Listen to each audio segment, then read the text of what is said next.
Good morning students. आज हम course number 4 IC engine internal combustion engines को पढ़ेंगे। देखिए, इंट्रोडक्शन पार्ट में अगर हम आए तो आईसी इंजन जो है उन्हें हम हिंदी में कहते हैं अंतर्दहन engine.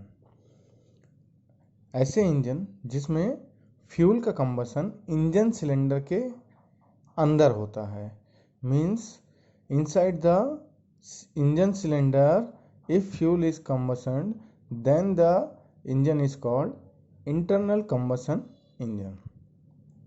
In this engine, chemical energy of fuel is converted to heat and this heat is used to produce work output, that is rotation of crankshaft. देखिए, इस इंजन में जो फ्यूल की केमिकल एनर्जी होती है, हर फ्यूल में जो energy होती है उसे हम केमिकल एनर्जी कहते हैं, उसको पहले कन्वर्ट करते हैं हम हीट में और हीट से हम प्रोड्यूस करते हैं वर्क। पिछले यूनिट्स में हम पढ़ चुके हैं हीट एक लो ग्रेड एनर्जी सोर्स है जबकि वर्क एक हाई ग्रेड एनर्जी का सोर्स है। ओके, मैकेनिकल में वर्क आउटपुट का मीनिंग जनरली ये माना जाता है रोटेशन ऑफ क्रैंकशाफ्ट। जब भी क्रैंकशाफ्ट रोटेट होता है तो उसको एज अ मैकेनिकल वर्क ही हम काउंट करते हैं। जी देखिए, देखते हैं हम लोग कि हमारे पास क्लासिफिकेशन में कितने टाइप के इंजन्स होते हैं, उनका क्लासिफिकेशन देखते हैं। देखिए, नंबर 1 क्राइटेरिया अगर हम लेते हैं on the basis of fuel, ईंधन के आधार पर, तो ईंधन के आधार पर आपने भी सुना है नंबर 1 ए डीजल इंजन।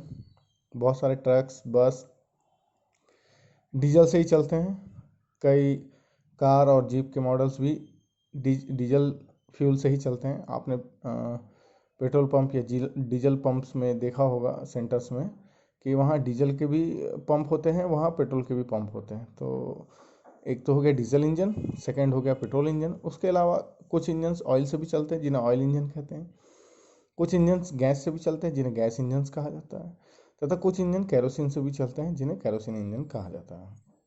अगर हम on the basis of fuel के according to the basis of fuel बात करें तो नंबर 2 है on the basis of combustion, दहन के आधार पर।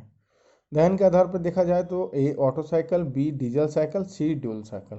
हम तीनों साइकिल को पढ़ चुके हैं। उस समय मैंने बताया था आपको कि ऑटो साइकिल जो है वो पेट्रोल फ्यूल के ऊपर बेस्ड है, जबकि डीजल साइकिल जो है वो डीजल फ्यूल के ऊपर बेस्ड है। ड्यूल साइकिल में मिक्स है ये दोनों का। ओके, नंबर 3 है on the basis of stroke, प्रचालक के आधार पे। हमने पढ़ा था 2 स्ट्रोक इंजन और हमने पढ़ा था 4 स्ट्रोक इंजन। या आप जान लीजिए 2 स्ट्रोक इंजन और 4 स्ट्रोक इंजन। आजकल जनरली जितनी भी गाड़ियां हैं वो सारे 4 स्ट्रोक हो चुकी हैं, पर फिर पहले ज़माने में लूना मोटरसाइकिल्स या स्कूटर्स भी 2 स्ट्रोक आते थे। हम डिटेल्स में आगे भी पढ़ेंगे 2 स्ट्रोक्स 4 स्ट्रोक्स के बारे में।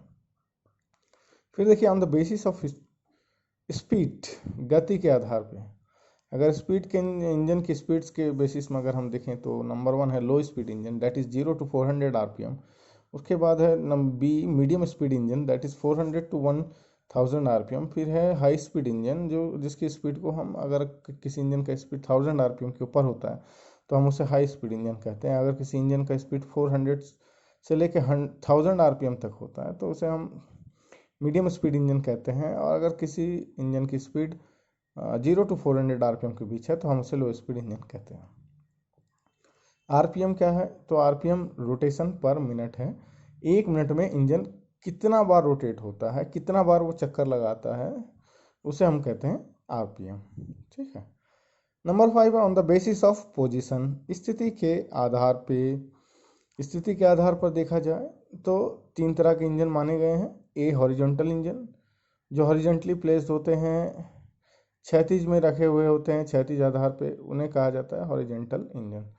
वर्टिकल इंजन, ऐसे इंजन जो वर्टिकल पोजीशन हो या खड़े हो, उन्हें हम कहते हैं वर्टिकल इंजन। नंबर 3 है रेडियल इंजन। आजकल रेडियल इंजन्स की डिमांड काफ़ी बढ़ गई है मार्केट में और रेडियल इंजन्स के काफ़ी सारे व्हीकल्स आने चालू हुए हैं।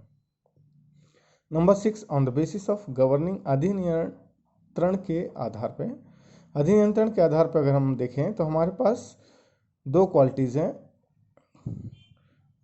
एक तो है क्वालिटी गवर्निंग और दूसरा है क्वांटिटी गवर्निंग। क्वालिटी गवर्निंग उसे हिंदी में कहेंगे गुणात्मक अधिनियंत्रण, क्वांटिटी गवर्निंग, जिसे कहते हैं हिंदी में मात्रात्मक अधिनियंत्रण। ठीक है। फिर है number 7, on the basis of ignition, प्रज्वलन के आधार पे। प्रज्वलन के आधार पर देखा जाए तो स्पार्क इग्निशन इंजन और compression ignition engine. Spark ignition engine को हम कहते हैं SI engine, compression ignition engine को हम कहते हैं सीआई इंजन। एसआई इंजन जैसे कि हम बाइक्स को अगर देखें हम, तो उसमें जो स्पार्क प्लग दिया होता है उसको जब हम दबाते हैं तो स्पार्क जनरेट होता है, और स्पार्क से फिर आपका फ्यूल इग्नाइट होके इंजन आपका रनिंग कंडीशन में आ जाता है, तो उसे हम कहते हैं spark ignition engine. Okay. The second है कंप्रेशन इग्निशन इंजन। ऐसे इंजन जिनमें हम फ्यूल को एक लेवल तक कंप्रेस करते हैं, जिस लेवल पर पहुंचने के बाद कंप्रेशन के एक्चुअल में क्या होता है, जब कंप्रेशन होता है तो किसी भी मटेरियल को जब हम कंप्रेस करते हैं तो उसका वॉल्यूम कम होता है। वॉल्यूम कम होने से हमने पढ़ा है आइडल गैस इक्वेशन, क्योंकि ये सब air standard efficiency based cycle हैं, तो इनमें एयर एक वर्किंग मीडियम बन के काम करता है, या फिर बोला जाए तो कार्यकारी माध्यम जो है वो हवा होती है, वायु होती है। तो जब हम वायु को कंप्रेस करते हैं तो इसके ऊपर आइडल गैस इक्वेशन हम लगा सकते हैं, P V is equal to M R T, pressure into volume is equal to M mass of the gas into gas constant R into temperature of the gas. P V is equal to M R T में अगर volume कम होता है तो pressure को increase होना होगा, ठीक। और एम और आर कांस्टेंट होते हैं वहाँ पे, और जब कहीं पे भी एरिया कंप्रेस होता है तो वहाँ पे टेम्परेचर भी राइज होता है। तो उस आधार पे देखा जाए तो प्रेशर टेम्परेचर दोनों ही बढ़ जाते हैं जब हम किसी चीज़ को कंप्रेस करते हैं। तो कंप्रेशन के द्वारा हम फ्यूल का टेम्परेचर प्रेशर दोनों बढ़ाते हैं, और फिर एक स्थिति ऐसी निर्मित हो जाती है कि एक हाई टेम्परेचर प्रेशर पर फ्यूल जो होते हैं वो सेल्फ इग्नाइट हो जाते हैं, स्वयं ही इग्नाइट होने लगते हैं, जलने लगते हैं, दहन होने लगता है उनका। तो ऐसे इंजन को हम कहते हैं कंप्रेशन इग्निशन इंजन। जैसे कि जितने आपके बसेस पेट्रोल्स हैं या जितने डीजल इंजन्स हैं वो सारे कंप्रेशन इग्निशन इंजन हैं, और जितने भी पेट्रोल इंजन्स होते हैं वो सारे ही स्पार्क इग्निशन इंजन होते हैं। इसके अलावा एक टाइप और बच जा रहा है हमारा, उस टाइप का नाम है on the basis of cylinders.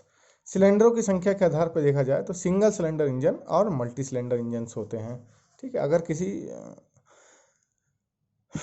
Engine system में अगर एक ही सिलेंडर है तो उसे हम सिंगल सिलेंडर इंजन कहेंगे, और अगर एक से ज़्यादा सिलेंडर्स हैं तो उसे हम मल्टी सिलेंडर इंजन कहेंगे।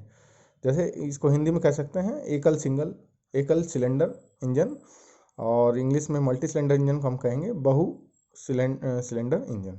ओके। आईसी इंजन के कुछ इंपॉर्टेंट पार्ट्स होते हैं, उनको अब हम पढ़ते हैं। जैसे कि नंबर 1 है सिलेंडर। देखिए सिलेंडर के बारे में मैं आपको 1 बाय 1 पढ़ते हुए बता रहा हूँ। यह इंजन का एक प्रमुख भाग है। सिलेंडर में पिस्टन की रेसिप्रोकेटिंग मूवमेंट के कारण वर्क आउटपुट पावर की प्राप्ति होती है। सिलेंडर में क्या होता है, देखिए सिलेंडर पिस्टन अरेंजमेंट आपने देखा हुआ है। पिस्टन जो होता है वो सिलेंडर के अंदर स्लाइड करता है, तो ये जो उसका स्लाइडिंग मोशन है सिलेंडर के अंदर, उसे ही हम कहते हैं रेसिप्रोकेटिंग मूवमेंट।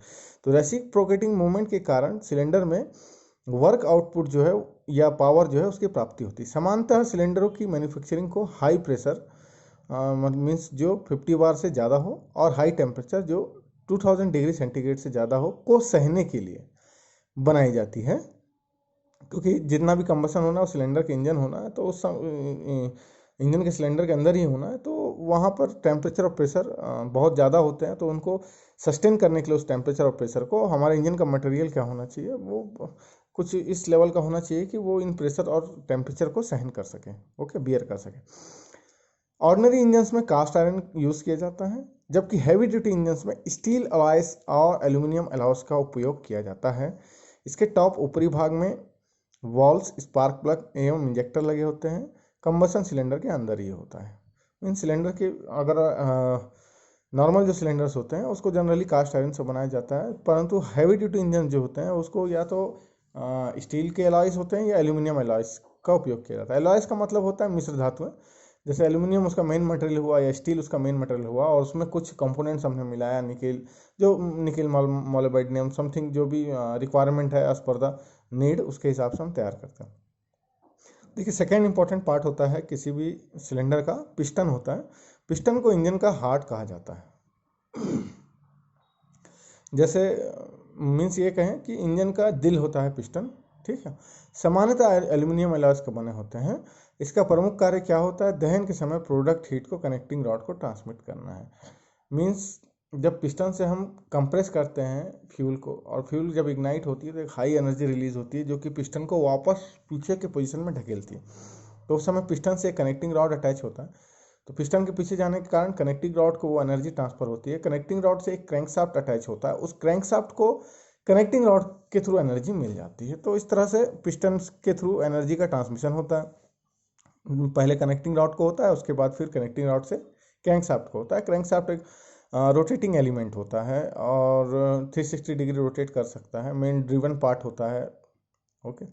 पिस्टन में पिस्टन रिंग्स लगे होते हैं जो फ्यूल और गैस को सिलेंडर में लीकेज होने से रोकते हैं। आपने देखा होगा कि पिस्टन्स में कुछ रिंग्स बने होते हैं, है ना, और उस रिंग्स का बने होने का कारण ये होता है कि ये फ्यूल और गैस को सिलेंडर में से लीक होने से रोकते हैं। अब हम देखते हैं पार्ट नंबर 3, कनेक्टिंग रॉड। संयोजित छड़, इसका क्या काम है? कनेक्टिंग रॉड जो होते हैं वो पिस्टन और क्रैंकशाफ्ट को जोड़ते हैं। कनेक्टिंग, जोड़ने वाला, रॉड, संयोजित छड़, ऐसा रॉड। ये रॉड किसको किसको जोड़ता है? ये पिस्टन और क्रैंकशाफ्ट को कनेक्ट करता है, जिससे पिस्टन पर लगने वाला बल रोटेशन एनर्जी के फॉर्म में क्रैंकशाफ्ट पे ट्रांसमिट हो जाता है। इनका मैन्युफैक्चरिंग स्टील अलॉयज या एल्यूमिनियम अलॉयज से किया जाता है। ठीक। नंबर 4 है क्रैंकशाफ्ट। क्रैंकशाफ्ट देखते हैं हम। क्रैंकशाफ्ट को आईसी इंजन का बैकबोन कहा जाता है। इसका प्रमुख कार्य होता है पिस्टन की रेसिप्रोकेटिंग मोशन को कनेक्टिंग रॉड की सहायता से रोटरी मोशन में कन्वर्ट करना। क्रैंक का वह पार्ट जो कनेक्टिंग रॉड से लगा होता है उसे क्रैंक पिन कहते हैं। सामान्यतः यह स्टील अलॉयज या फॉर्ज स्टील का बना होता है। क्रैंक का वो पार्ट जो कनेक्टिंग रॉड से अटैच है उसको हम क्रैंक पिन कर देंगे। ठीक। और क्रैंकशाफ्ट का मेन काम क्या है? पिस्टन का रेसिप्रोकेटिंग मोशन को कनेक्टिंग रॉड की सहायता से रोटरी मोशन में कन्वर्ट करना। ये मैं आपको जब डायग्राम्स इसका जब मैं दिखाऊंगा तो वहाँ और अच्छे से बताऊंगा। पहले अभी ये रीड ले लीजिए आप लोग। नंबर 5 है कैमशाफ्ट। कैमशाफ्ट का मेन काम क्या होता है? ये इनलेट वॉल्व्स और आउटलेट वॉल्व्स को ओपन और क्लोज करने में यूज होते हैं। कैमशाफ्ट को रोटेशन क्रैंकशाफ्ट से मिलता है। टाइमिंग गियर या टाइमिंग चेन द्वारा कैमशाफ्ट को क्रैंकशाफ्ट से कनेक्ट किया जाता है। कैमशाफ्ट पे कई कैम लगे होते हैं, आपने कहीं देखा होगा या नहीं भी देखा होगा तो किसी ऑटोमोबाइल पे शॉप पे आप जाके कैमशाफ्ट देख सकते हैं, या गूगल में या यूट्यूब में भी आप सर्च मार के देख सकते हैं, आपको दिख जाएगा। प्रत्येक सिलेंडर के लिए 2 कैम्स होते हैं जो कि इनलेट एंड आउटलेट वॉल्व्स को ओपन और क्लोज करते हैं। Number of teeth of the camshaft is just double of crankshaft, जिसके कारण क्रैंक की एक रोटेशन होने पर कैमशाफ्ट के 2 रोटेशन होते हैं। इट मीन्स ये है कि नंबर ऑफ टीथ जो कैमशाफ्ट में दी जाता है वो क्रैंकशाफ्ट से जस्ट डबल होता है, जिसके कारण क्या होता है? क्रैंक हम एक बार घुमाते हैं तो कैमशाफ्ट के 2 रोटेशन हमें मिलते हैं। नंबर 6 है वॉल्व्स। वॉल्व ऐसे डिवाइस होते हैं जो इक्विपमेंट में इनलेट तथा आउटलेट के लिए लगे होते हैं। इनलेट वॉल्व जो होते हैं वो निकिल क्रोमियम स्टील के बने होते हैं, जबकि आउटलेट वॉल्व सिलिकॉन क्रोमियम और स्टील के बने होते हैं। मीन्स इंजन के अंदर जब किसी चीज़ को हमको अंदर प्रवेश करवाना हो, इनलेट दिलवाना हो, जैसे फ्यूल को अंदर भेजना है तो उसके लिए हम इनलेट वाल्व को यूज़ करते हैं। और जब कंबसन हो जाता है उसके बाद फिर जितने भी एग्जॉस्ट प्रोडक्ट्स बच जाते हैं, फ्लू गैसेस बच जाती हैं या रेसिडुअल्स बच जाते हैं, बेकार के अवशेष बच जाते हैं, उनको बाहर करने के लिए हमें किसका यूज़ करना पड़ता है? आउटलेट वॉल्व्स का यूज़ करना पड़ता है। ओके। फिर हम और चीज़ों को भी देख लेते हैं। नंबर 7 है फ्लाई व्हील। यह एक व्हील होता है जो कि क्रैंकशाफ्ट पर लगा होता है। इसका प्रमुख कार्य होता है कांस्टेंट टॉर्क सप्लाई करना। जब इंजन से अधिक पावर जनरेट होती है तभी ऑब्जॉर्व कर लेता है, जब पावर की रिक्वायरमेंट होती है तब इंजन को पावर सप्लाई कर देता है। इसके अलावा गवर्नर्स भी यूज़ होते हैं। आज के टॉपिक्स के लिए आप इन जितने भी थ्योरी पोर्शन है इसको पढ़ लीजिए। कल हम फ्लाई व्हील को मैं आपको अगले नेक्स्ट लेक्चर में डिलीवर करूंगा। फ्लाई व्हील को एक बार मैं आपको बहुत अच्छे से बताऊंगा, गवर्नर भी बहुत अच्छे से बताऊंगा। ये एक छोटा सा डायग्राम है आईसी इंजन का, इसको भी एक बार आप देखिएगा। यहाँ तक आप देख के रखिए। इतना देखने के बाद हम लोग कल इस डायग्राम को भी पढ़ेंगे। इसके अलावा वर्किंग देखेंगे हम 4 स्ट्रोक 2 स्ट्रोक पेट्रोल इंजन की, जिससे क्वेश्चंस हमारे ज़्यादा आते हैं। ठीक है। तो स्टूडेंट्स अभी आप इतने तक इसको पढ़ लीजिए और कल के क्लासेस में हम बाकी के इस डायग्राम को भी आपको अच्छे से क्लियर करेंगे और आगे की टॉपिक्स को भी क्लियर करेंगे। तो आज आप इतना ही पढ़ लीजिए और कुछ भी डाउट्स वगैरह अगर आपको होता है तो आप मुझे रिंग कर सकते हैं, कॉल कर सकते हैं। और लेटरल्स के जितने भी स्टूडेंट्स आए हैं मैं आप सबको वेलकम करता हूं। और थर्मल के मैंने क्लास नोट्स और क्यूबीज दोनों ही शेयर किया हुआ है ग्रुप में, और मेरे पुराने वीडियोस भी आप इस यूट्यूब लिंक के क्लासेस वीडियोस में देख सकते हैं। आपके पास नोट्स भी वहाँ भी पढ़ सकते हैं। और किसी भी तरह का कुछ ज़्यादा दिक्कत आपको लगता है, कुछ परेशानी होता है, कोई डाउट होता है, तो आप बेझिझक मुझे फ़ोन करेंगे। Okay, thank you.